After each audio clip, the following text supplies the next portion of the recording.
दोस्तों, सीमा सुरक्षा बल यानी बॉर्डर सिक्योरिटी फोर्स भारत का एक प्रमुख अर्धसैनिक बल है और साथ ही यह विश्व का सबसे बड़ा सीमा रक्षक बल है। इसकी जिम्मेदारी शांति के समय के दौरान भारत की अंतर्राष्ट्रीय सीमाओं पर निरंतर निगरानी रखना, भारत भूमि सीमा की रक्षा और अंतर्राष्ट्रीय अपराध को रोकना है। इस समय बीएसएफ की 188 बटालियन है और यह लगभग 6000 किलोमीटर लंबी अंतर्राष्ट्रीय सीमा की सुरक्षा करती है, जो कि पवित्र दुर्गम रेगिस्तानों, नदी घाटियों और हिमाच्छादित प्रदेशों तक फैली है। सीमावर्ती इलाकों में रहने वाले लोगों में सुरक्षा बोध को विकसित करने की जिम्मेदारी भी बीएसएफ को दी गई है। तो करियर के हिसाब से बीएसएफ एक बहुत ही अच्छा ऑप्शन है और इसमें कोई दो राय नहीं है। साथ ही भारतीय सेना में काम करना बड़े गर्व की बात होती है, क्योंकि यह अपनी मातृभूमि की सेवा करने का एक सुनहरा मौका होता है। आज हम यहाँ पर आपको बताने जा रहे हैं कि एक बीएसएफ के ग्राउंड ड्यूटी एंट्री जवान को हर महीने कितनी तनख्वाह मिलती है। दोस्तों, जो अगर आपको हमारा ये वीडियो पसंद आए तो प्लीज इसे लाइक और हमारे चैनल को सब्सक्राइब करना ना भूलें। दोस्तों, सबसे पहले बीएसएफ में भर्ती होने वाले हर जवान को पहले एक निर्धारित ट्रेनिंग से गुजरना पड़ता है। ट्रेनिंग के दौरान कैडेट को एक बेसिक स्टीफन दिया जाता है, जो कि 15,000 रूपए से लेकर 18,000 रूपए के बीच हो सकता है।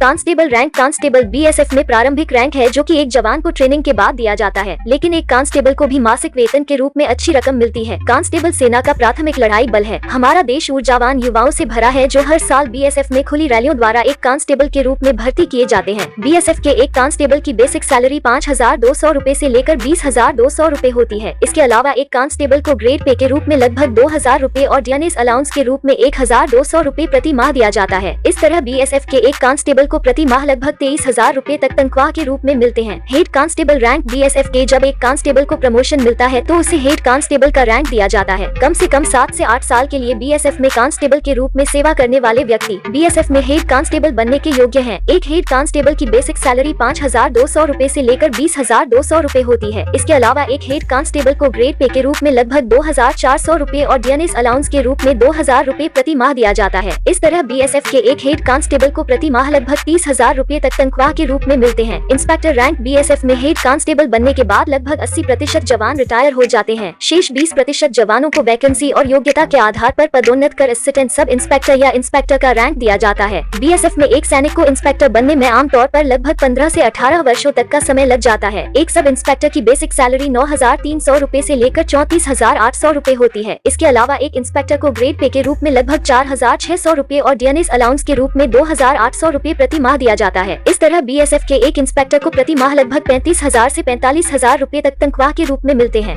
सूबेदार मेजर रैंक बीएसएफ में जब एक सूबेदार को प्रमोशन मिलता है तो उसे सूबेदार मेजर का रैंक दिया जाता है। यह रैंक बीएसएफ में जनरल ड्यूटी एंट्री से आए जवान के लिए सबसे सर्वोच्च रैंक है। बीएसएफ के एक सूबेदार मेजर की बेसिक सैलरी 9,300 रूपए से लेकर 34,800 रूपए होती है। इसके अलावा एक सूबेदार मेजर को ग्रेड पे के रूप में लगभग 4,800 रूपए और डियनेस अलाउंस के रूप में 4,000 रूपए प्रति माह दिया जाता है। इस तरह बीएसएफ के एक सूबेदार मेजर को प्रति माह लगभग 60 से 65,000 रूपए तक तनख्वाह के रूप में मिलते हैं। दोस्तों, बीएसएफ ग्रेड पे और बेहद आकर्षक सैलरी के अलावा बीएसएफ के जवानों को और भी बहुत सारी सुविधाएं भी मिलती हैं, जैसे कि अपने और अपने परिवार के लिए फ्री मेडिकल सेवा, कैंटीन की फैसिलिटीज, फ्री का राशन, मेंस क्लब और sports facilities, best government accommodation, pension सेवा, 60 दिन पेड एनुअल लीव, 20 दिन पेड कैजुअल लीव वगैरह।